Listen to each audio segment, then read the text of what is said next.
Radical Russ has been prepping for this debate full-time since 2005. Welcome back, everybody. Time for us to go behind the The headlines. Russ Belville Show.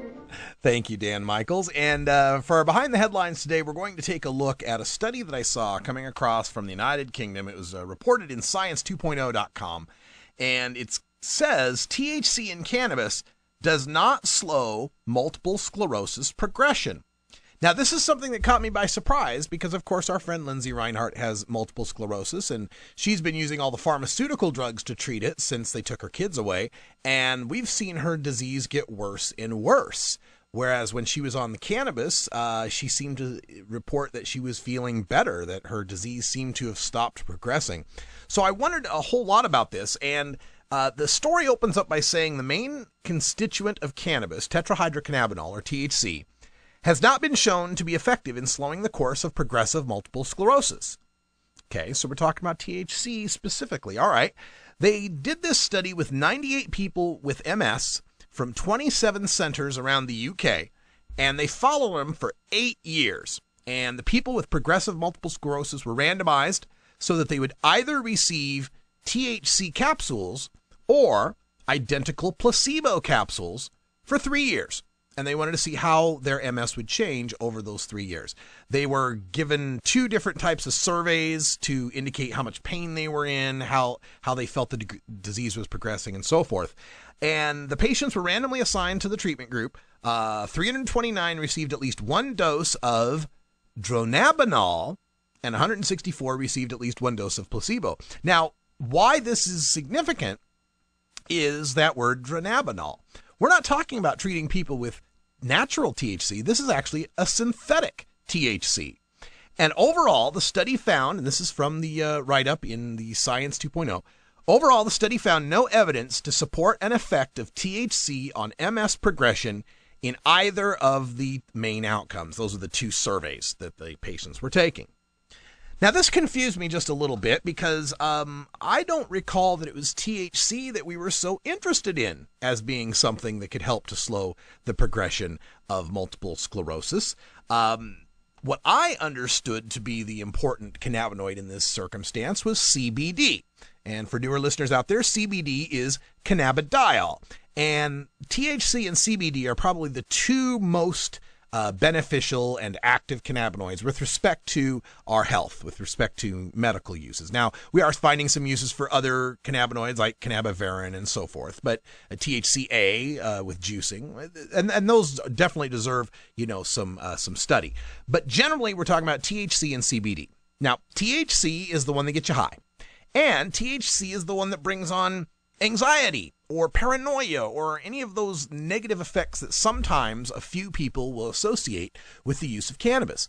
CBD, on the other hand, cannabidiol, has been shown to be antipsychotic. It actually moderates the effect of THC. And unfortunately, because it's been prohibited, we've been breeding out the CBD because you've been wanting to breed cannabis for the high, breed it for the THC, more bang for the buck. In a prohibited market, that's always the way it works. So now we are starting to find with these plants with a higher CBD profile and even more CBDs being bred out there, those are the ones we're interested in finding whether or not they have a neuroprotective effect and help to stave off the progression of diseases like multiple sclerosis, Parkinson's, Alzheimer's, and so on. So for this study to come out and say THC isn't effective is kind of like saying, cough syrup's no good for a burn. Well, of course it isn't. Cough syrup isn't for burns. Cough syrup's for coughs, Neosporin's for burns. THC is for things like PTSD. CBD is for things like multiple sclerosis. And in fact, I'm not the only one that thinks that. Our own federal government is on this track. You can check out at the U.S. Patent Office. In fact, Google has a great patent search feature. And go Google patent number 6630507. This is a patent for cannabinoids as antioxidants and neuroprotectants. In the patent, it reads, cannabinoids have been found to have antioxidant properties. This newfound property makes cannabinoids useful in the treatment and prophylaxis of a wide variety of oxidation-associated diseases, such as ischemic, age-related, inflammatory, and autoimmune diseases.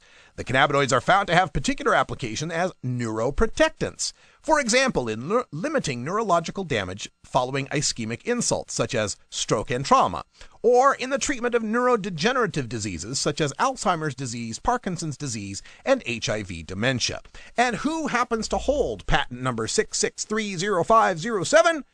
It would be the United States of America's Department of Health. That's right. The U.S. government owns the patent on cannabinoids as antiprotectants, and in particularly CBD for the use of neurodegenerative diseases.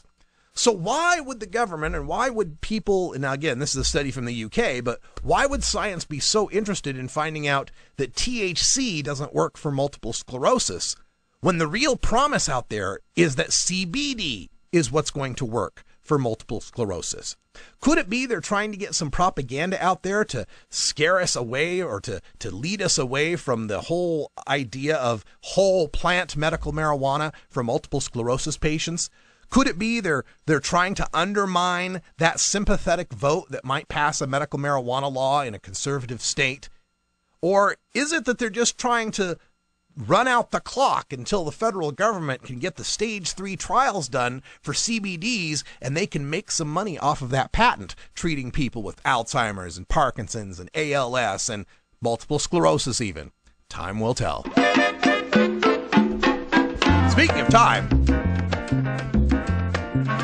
looks like it's about that time. it is that time. It's 20 after the hour, so raise your palm to the air. Get busy with us here on this Happy 420 for the Mountain Time Zone. Oh, have you ever met